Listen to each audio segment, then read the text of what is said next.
जय हिंद दोस्तों। कराची में यूएस एम्बेसी में 30 से ज्यादा लोगों को वहां पे गोली मार दिया है यूएस के स्नाइपर्स ने, और 12 पाकिस्तानियों की जान चली गई है उसमें, और 30 से ज्यादा पाकिस्तानी माना जा रहा है मर सकते हैं क्योंकि इस समय वो हॉस्पिटल में एडमिट है, उनको गोलियां लग चुकी हैं।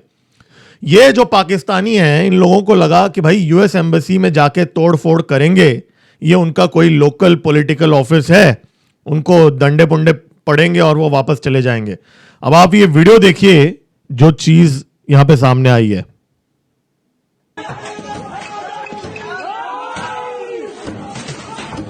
Unbelievable stuff.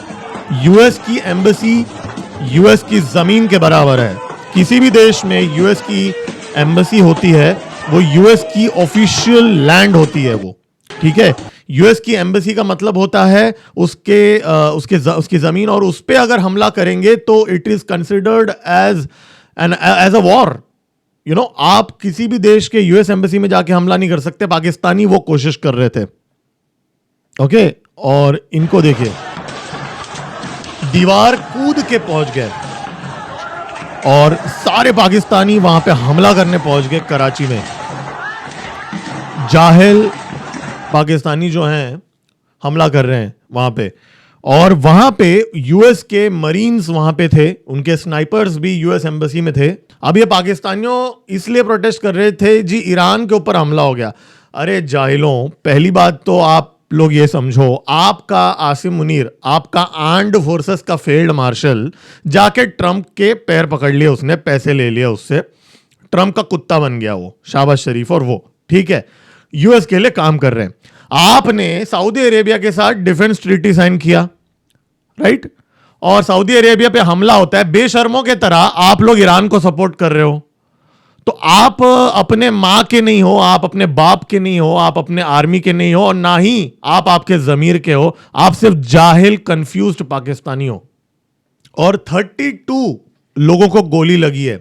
अब इनमें से 12 लोग मर चुके हैं, और लोग भी मरेंगे यहां पे, देख के ऐसा लग रहा है। और इनकी हीरोगिरी देखिए, थोड़ा लैंग्वेज वार्निंग है, गाली है इस वीडियो में, थोड़ा आप ध्यान रखिए, मैं प्ले कर रहा हूं। इनकी हीरोगिरी देखिए। अमेरिकी एम्बेसी का माँ चौथ दिया हमने, माँ चौथ दिया अमेरिका की एम्बेसी का। अमेरिकियों की माँ चौथ आएंगे इधर से आगे, जहां भी मिलेंगे माँ चौथ देंगे। अमेरिका के मफादातों को पाकिस्तान में हम तबाह कर देंगे। हम इधर अमेरिका की एम्बेसी के अंदर घुसने में कामयाब हो गए हैं, और हम अमेरिका की एम्बेसी का चौथ रहा है। ये बंदा गालियां दे रहा है, ये बिफोर है और ये आफ्टर है, ठीक है। बिफोर एंड आफ्टर, ये है पाकिस्तान की सच्चाई। पहले फुदकते हैं, फिर मारे जाते हैं। और कराची की जो एसएमबीबी इंस्टीट्यूट ऑफ ट्रॉमा हॉस्पिटल जो है, सिविल हॉस्पिटल जो है, उसने ये एक्सेल शीट पब्लिश किया। इसमें इनकी एज तो देखिए, 18 ईयर्स, 20 ईयर्स, 19 साल के बच्चे हैं।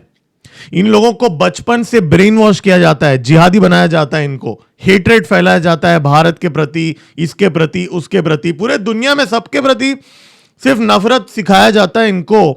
और ये लोगों का हाल ये होता है यहां पे।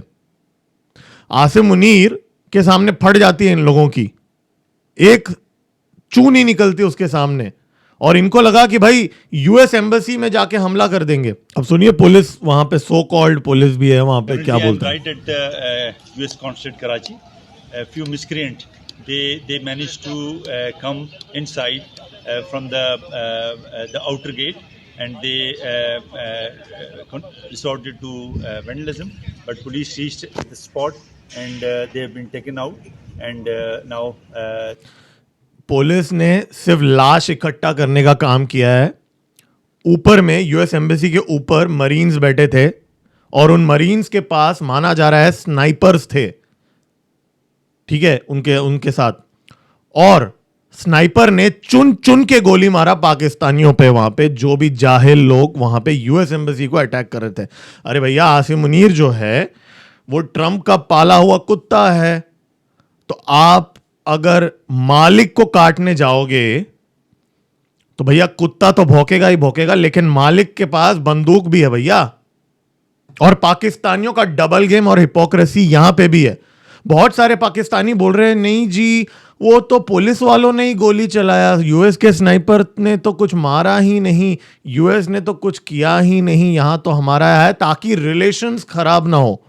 सोचे कि क्या माइंडसेट होगा ऐसी कौम का, ऐसे लोगों का जो अपने ही देश के खिलाफ प्रोपेगेंडा फैलाते हैं ताकि उनके आर्म्ड फोर्सेस के फील्ड मार्शल के रिलेशंस खराब ना हो यूएस के साथ। अब ये गोलियां किसने कहां कितना मारा है ये डेवलपिंग स्टोरी है, मैं भी ऐसा दावा नहीं करता हूं कि मैं एग्जैक्ट इंफॉर्मेशन प्रोवाइड कर रहा हूं, लेकिन जितना आपको भी पता होगा यूएस एम्बेसी जो होती है किसी भी देश में, कोई भी एम्बेसी होती है वो उस देश के जमीन के बराबर होती है। अगर वहां पे कोई जाहिल आदमी आके हमला कर रहा है तो उस देश के एम्बेसी के प्रॉपर्टी के अंदर का जो सिक्योरिटी का जिम्मा होता है वो देश का होता है, वो होस्ट देश का नहीं होता। वो जो पैरामीटर होता है उसके बाहर होस्ट कंट्री का होता है। लेकिन वो जब आप बाउंड्री वॉल क्रॉस कर लेते हो, एम्बेसी के अंदर घुस जाते हो, तो जिस कंट्री की एम्बेसी होती है उनके पास राइट होता है सेल्फ डिफेंस के लिए और गोली चलाने के लिए। और जाहिल पाकिस्तानियों को इतना नहीं समझता और खमेनी को लेके वो अटैक करना शुरू हो गए। और ये बहुत सीरियस ऑफेंस है। मैं मतलब आपको याद दिला दूं, आज ये वीडियो भी वायरल हो रहा है, सोचा आपके साथ शेयर कर लूं। यूएस एम्बेसी पे तो बगदाद में भी ये हुआ था 2019 में, यूएस एम्बेसी के ऊपर जब उन्होंने ऑपरेशन किया था, तो उस टाइम पे इराक के फोर्सेस ने उस टाइम पे चलो अंदर जाने से पहले ही रोक लिया था उस टाइम पे। तो ये बहुत सेंसिटिव चीज़ है। लेकिन ये हमें ये दिखाता है कि आसिम मुनीर और शाहबाज शरीफ ने जैसे पाकिस्तान देश को यूएस को बेच दिया है वहाँ पे, तो उसके बाद में ये जो पाकिस्तानी ये उनके आर्म्ड फोर्सेस के फील्ड मार्शल के सामने खड़े नहीं हो सकते, लेकिन ऐसे सारे हरकतें ये करते रहते हैं। खैर, ईरान को लेके बहुत सारे अपडेट्स अभी मिलता हूं अगले वीडियो में, बहुत सारी चीज़ें हो रही हैं। लेकिन ये पाकिस्तान की जो बेवकूफ़ी यहाँ पे ये करते हैं जाहिल लोग, उसके बारे में मैंने सोचा आपको अपडेट कर दूं। मिलते हैं अगले वीडियो में। दोस्तों लाइक का बटन ठोक दो, अभी ठोको लाइक का बटन, और सब्सक्राइब का बटन दबाइए। ऐसे ही अपडेट्स लेके आते रहूंगा। मेरा नाम है गिरीश और आप देख रहे हैं जियोपॉलिटिक्स। जय हिंद, भारत माता की जय।